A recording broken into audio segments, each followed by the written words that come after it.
What's up, you guys? Eric here, Driveline, World's Okay steering wheel holder, member of the Prime cult, as this guy Trucks would say, and he used a new word in his video response to my video response, which was the horde, the Prime horde, and I love that. In fact, I left him a comment and said, I'm now going to refer to us as the Prime horde. I love it. It is currently 0400. I remembered to bring my light up here. I forgot my light in that last, well, I didn't forget my light in that last video, but because I was in a fuel aisle and I wasn't gonna say, with this light, man, the whole front of this truck is just lit up. So I don't like to use it up here if I'm in the middle of like too much stuff going on, too many people looking at my cab, you know, stuff like that. It's 4 in the morning. I'm in, it's the most random, what is this place? Fast Track? I'm in a gas station. It's me and 3 other trucks. Like, there is no room here. Fast Track gas station. It's got 2 diesel islands, but it really has no truck parking. Me and 3 other trucks, but these 3 other trucks here are not, they're home. So they parked their trucks and just went home. So I'm the only OTR guy parked here. I'm getting ready to go pick up a load, and I've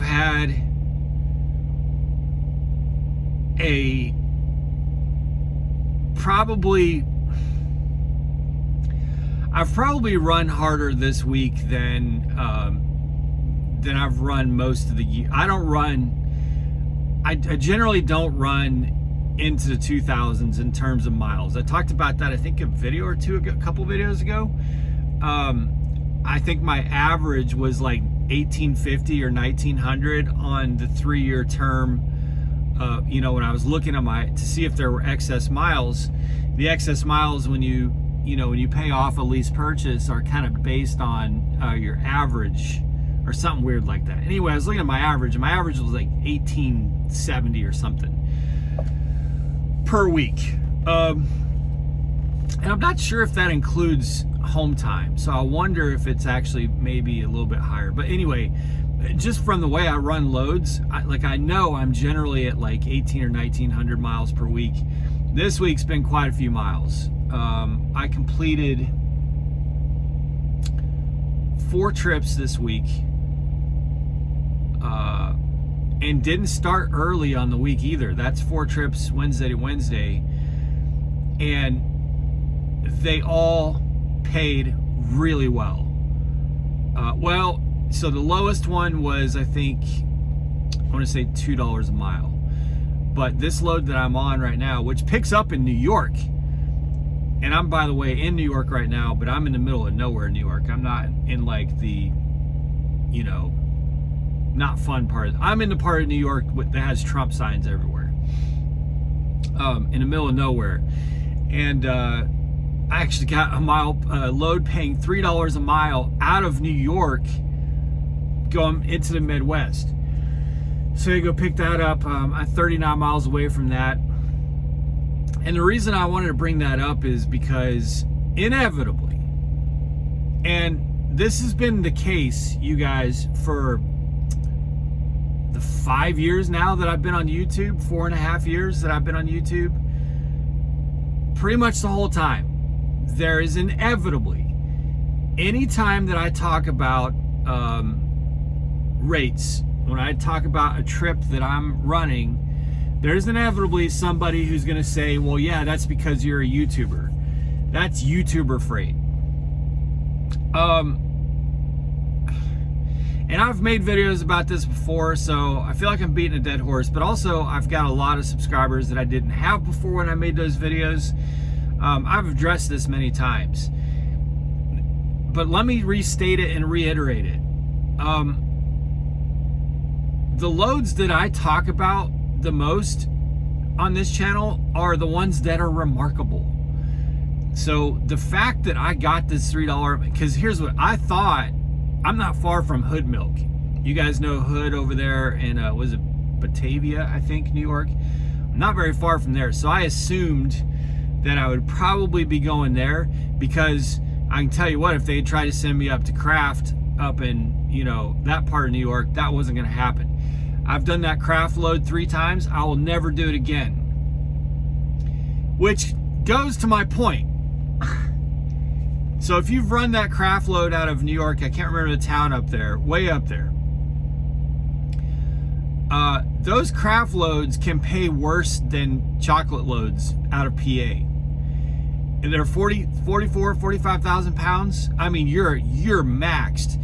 And there's no scale within 40 miles. And they pay like $1.05, something like that a mile. It's crazy to go way up there out of the way from anything. No truck stops, no scales, no nothing. To get a 45,000 pound load that's paying $1.05 a mile. And usually they go like over 600 or 700 miles. It's ridiculous. This one I've never picked up from this place. It's a cold storage, but I was dumbfounded that there was it's $1,600 for, no, I'm sorry, $896 for 320 miles, including the 39 miles deadhead. Very impressive. I'm stoked about it because it delivers on this pay period. It really is kind of a cherry on top for this pay period. But so the loads that I mention are usually that kind of load. I'll be like, dude, I'm on a killer $3 a mile, you know, this one's going to be heavy, but you know, sometimes I'll be like, dude, this load only weighs 25,000 pounds. I got $3 a mile for it. I'm stoked. But people take that as that's all that I run. That's not. This has been a stellar week. But in the weeks prior to that, I was running sub $2 a mile loads, and I had loads that were above $2 a mile. My average year to date is just over $2 a mile. But I know a lot of drivers who are right where I'm at, and they're not YouTubers.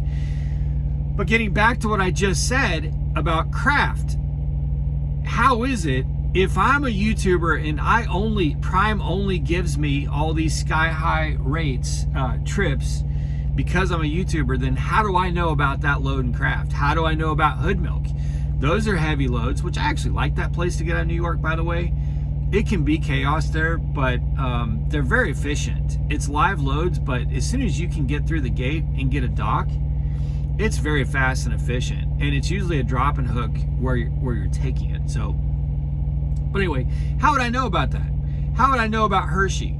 How would I know about Tropicana? How would I know about, see, I run all the same freight as every other Prime driver. And I talk to Prime drivers all the time that are not YouTubers who are running the same good paying freight as me. I'm in multiple group chats. I'm added to group chats with people I don't even know who drive for Prime, like on the regular, with a question or something like that. And someone will be like, oh my God, look at this, you know, cold storage, $3.50 a mile. Like, I'm seeing this stuff all the time. There's really good, well, I think a lot of people who aren't a part of the Prime horde would say that they're not great rates. I say right now in this market, $3 a mile is a really stellar, great rate for refrigerated. But I see Prime drivers all the time, or hear Prime drivers talking about really good loads. There are really good loads. There's also a lot of really not great loads. And there always has been, but there definitely are today in this market. And YouTubers get those too. I don't know why.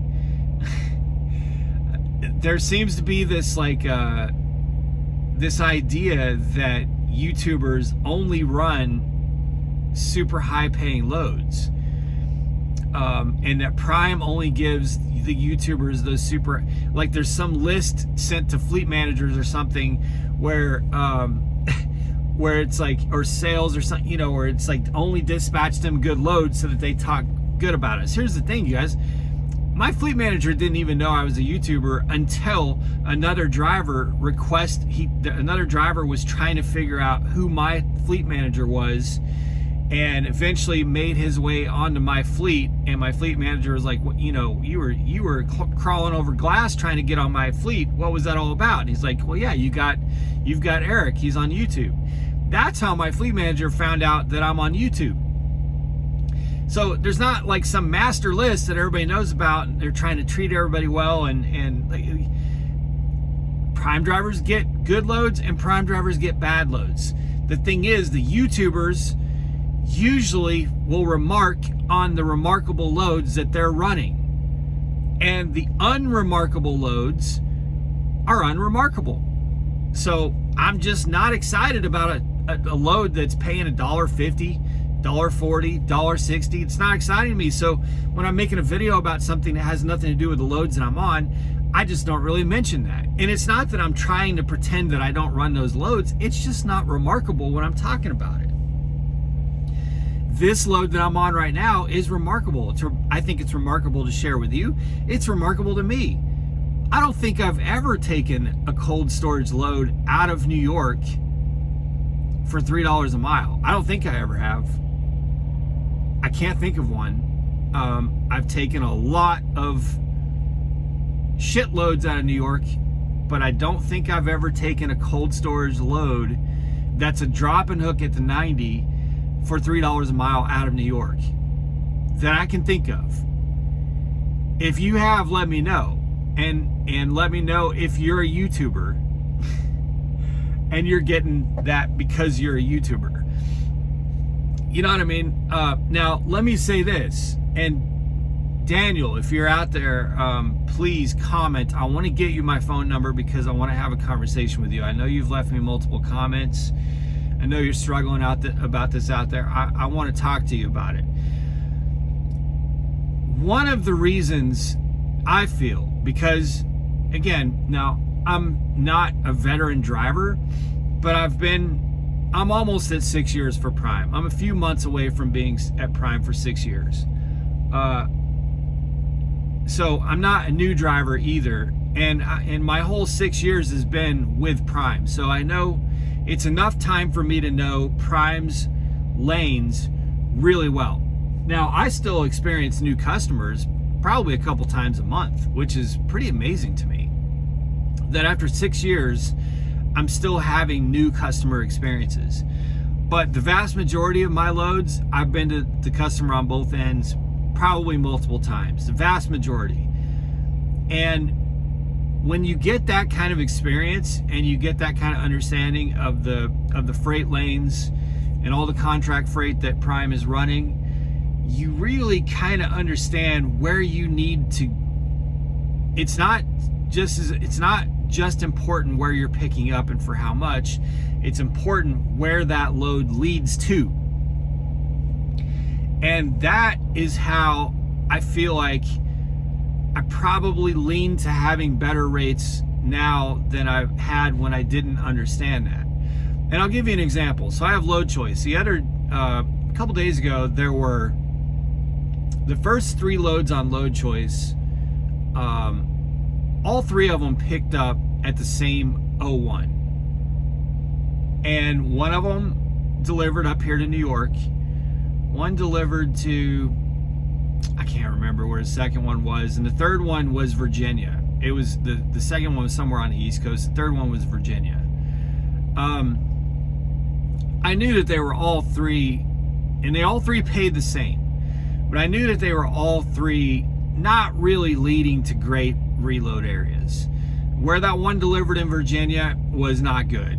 And the other one, I think it would have left me pretty close to Gatorade. And it's like, like I don't,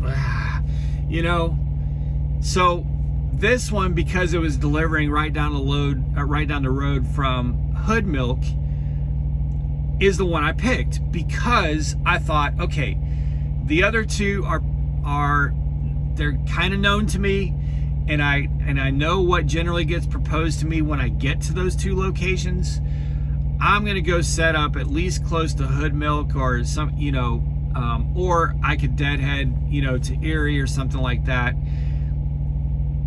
To me, it ended me in the best possible scenario to get reloaded, and it ended up working out. That was the right call. So, you know, if something's going to Kansas, I'm fearless about going to Kansas. Kansas is great. If something's going to Iowa, I'm generally not worried about that. If it's going to Minnesota, not worried about that. If it's going to Texas, that one's tough for me. If it's going to Florida, obviously that one's tough for me. If it's going to Florida, it had better be paying $3 a mile, because I'm going to be deadheading several hundred miles or taking a shitload, unless you get Minute Maid. I think Minute Maid and the corn produce loads are the only thing that pay $2 a mile or better out of Florida that I'm aware of. Maybe there's something else. I think there's a couple out of Jacksonville that don't pay too bad, but Jacksonville's damn near Georgia. But it better be paying $3 a mile, and especially if it's going all the way to Miami. So I'm making a lot of my decisions based on what the 90 is. And in some cases, that's what my decision is based more on versus where it's picking up and how much it's paying. It's where is the 90? And that continually sets me up to not get into really bad reload areas that not only pay shit, but also send me to bad reload areas. I think that's what I would credit more to my current sort of good momentum and success is has nothing to do with me being on YouTube and Prime trying to show favoritism to YouTube.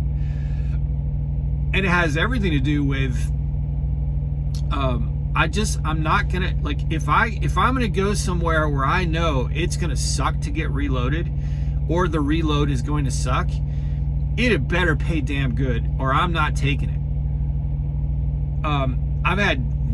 I've had multiple trucks, so I know full well I have way too much experience taking something that seems to be good to somewhere where I'm just getting completely fucked over for like a week straight. The Northeast is that for me. The Northeast, man, I've seen the carrot dangled, and I've taken it, and ended up taking 4 or 5 days to get the hell out of the Northeast, especially if you end up there on a Friday or Saturday. So was that good rate really worth it? Because then you're taking just an absolute shit rate, and sometimes those don't go to good reload locations, and now all of a sudden you're in a 5, 6, 7, 8 day ditch that you're looking back on that week going, what the hell happened? So there is a lot more depth to why I can pretty consistently say that I'm on a good load, even though I don't really talk about the bad loads too much, because again, they're just not remarkable, but they do happen. Just because I'm not mentioning them all the time on YouTube doesn't mean that they're not happening. They are. But the reason I think I probably have a more consistent rate of getting good loads is because I'm just very much like tuned in on where I'm going, and I'm very much paying attention to that, and I'm not going to go somewhere that's going to screw me over. I'm going somewhere where I can just keep the momentum going with quicker reloads, and making good, decent money, very profitable. Like for me, I've seen drivers say that you got to have $6,000 or $7,000 a week as a solo truck, and I'm like, what are you talking about, man? What are you talking about?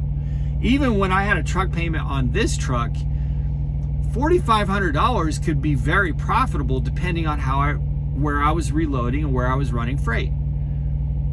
I think this week I'll end up at like $5,500, but it's going to be a very profitable week, I can tell you that, because I've just continually set. In fact, where this load is going from New York is an excellent reload area, and it's where I was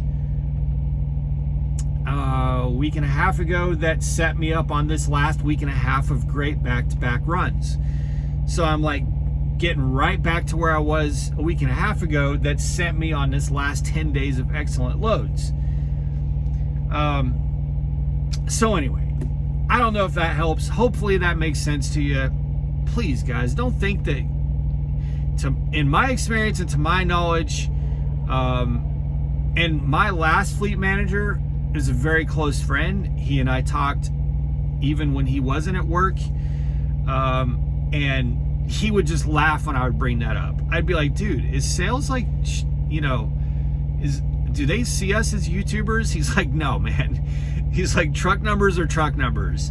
They're just trying to solve their current problem. They're just trying to deal with whatever's in front of them, and they're not thinking, oh, we got to take care of that YouTuber or this YouTuber. They're not thinking any of that stuff. Don't read too much into that. All right, guys, be safe, make good decisions, always drive, thrive. Talk to y'all soon.